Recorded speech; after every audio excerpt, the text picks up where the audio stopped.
Hello नमस्कार दोस्तों, मैं अनुज शर्मा सभी लोगों का स्टडी 81 पर स्वागत करता हूं। आज से हम सीखेंगे इतिहास के अभ्यास प्रश्न, इतिहास के प्रैक्टिस सेट। आज से हम करना स्टार्ट कर रहे हैं। इसमें हम आपको प्राचीन इतिहास, मध्यकालीन इतिहास और आधुनिक इतिहास के सारे प्रैक्टिस सेट करवाएंगे। तो देखो, सबसे पहला क्वेश्चन है, जिस काल का कोई लिखित विवरण नहीं हो, जिस काल का कोई लिखित विवरण नहीं हो कहा जाता है, उसे क्या कहा जाता है? प्रागैतिहासिक काल कहा जाता है। क्या कहा जाता है? प्रागैतिहासिक काल कहा जाता है। दूसरा क्वेश्चन देखो, दूसरा क्वेश्चन है, आदि मानव ने सर्वप्रथम किस पशु को पालतू बनाया? तो आदि मानव ने सर्वप्रथम किसको पालतू बनाया? तो कुत्ता को बनाया। किसको बनाया? कुत्ता को बनाया। फिर अगला, आधुनिक होमो सेपियंस मानव का उद्भव किस काल में हुआ? जो हम आधुनिक होमो सेपियंस है मानव, उसका उद्भव किस काल में हुआ? तो उच्च पुरापाषाण काल में हुआ। कब हुआ? उच्च पुरापाषाण काल में। फिर देखो, मानव ने आग का प्रयोग किस काल में प्रारंभ किया? मानव ने आग का प्रयोग किस काल में प्रारंभ किया? तो नवपाषाण काल में प्रारंभ किया। तो कोई जानकारी उसको मध्य पाषाण काल से थी, लेकिन उसने प्रयोग कब किया? तो नवपाषाण काल से प्रयोग करना चालू कर दिया आग का प्रयोग। फिर 5 नंबर क्वेश्चन देखो, मानव ने सर्वप्रथम किस धातु का प्रयोग किया? तो मानव ने सर्वप्रथम तांबा धातु का प्रयोग किया। किसका प्रयोग किया? तांबा धातु का प्रयोग किया।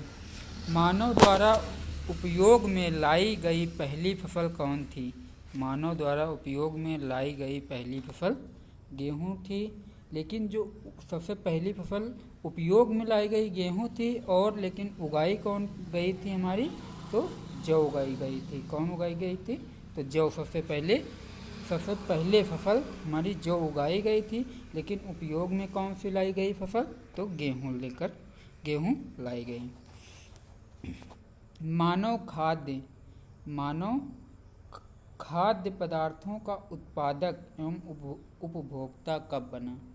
मानव खाद्य पदार्थों का उत्पादक एवं उपभोक्ता कब बना? तो नवपाषाण काल से बना। कब बना? नवपाषाण काल से।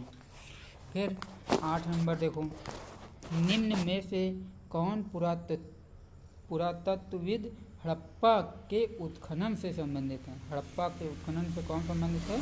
तो दयाराम साहनी। कौन है? दयाराम साहनी। फिर अगला देखो, हड़प्पाई स्थलों में कांस्य नर्तकी की मूर्ति कहाँ से प्राप्त हुई? कांस्य नर्तकी की मूर्ति कहाँ से प्राप्त हुई? तो मोहनजोदड़ो से प्राप्त हुई। कहाँ से? मोहनजोदड़ो से। फिर 10 नंबर देखो क्वेश्चन,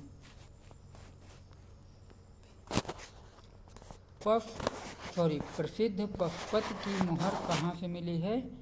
प्रसिद्ध पशुपति की मोहर कहाँ से मिली है? तो मोहनजोदड़ो से मिली है। कहाँ से? मोहनजोदड़ो से।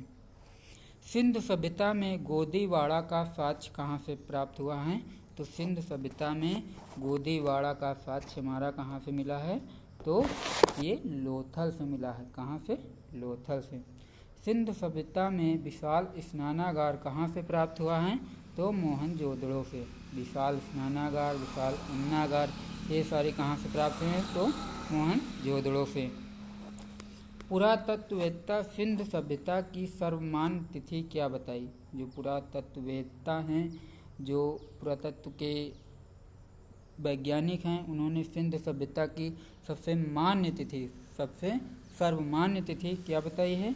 तो 2500 ईसा पूर्व से लगा के 1750 ईसा पूर्व तक ये तिथि बताई। फिर अगला देखो 14 नंबर, भारत में मूर्ति पूजा का आरंभ कब से माना जाता है? भारत में मूर्ति पूजा का आरंभ कब से माना जाता है?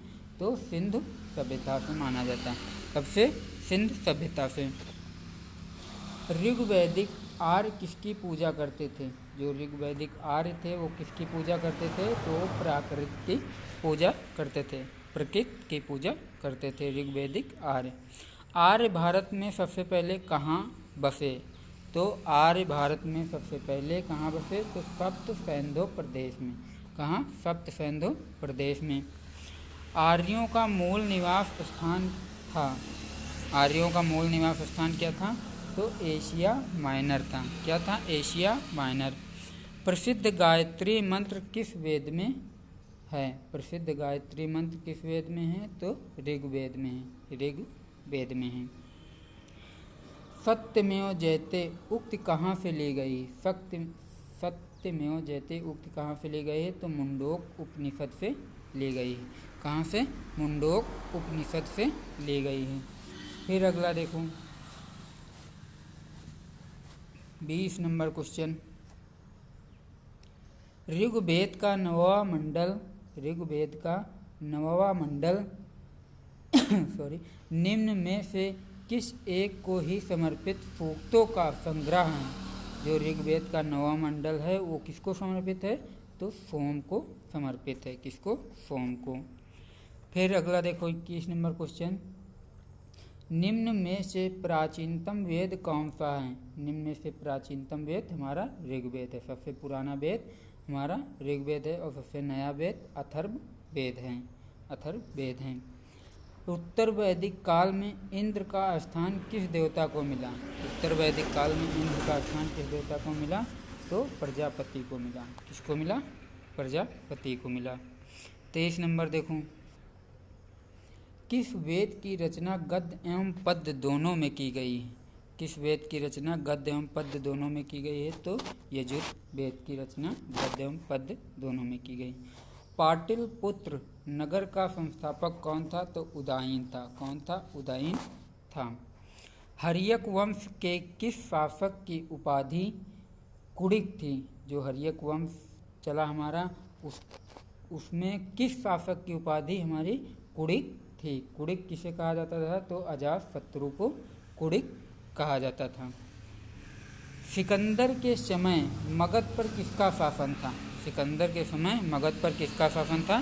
तो घनानंद का शासन था। किसका? घनानंद का शासन था। कालाशोक की राजधानी थी। कालाशोक की राजधानी हमारी पाटलिपुत्र थी। कौन थी? कालाशोक की राजधानी पाटलिपुत्र। निम्न में से किसे सर्वक्षांतरांतक अर्थात क्षत्रियों को नाश करने वाला कहा गया है?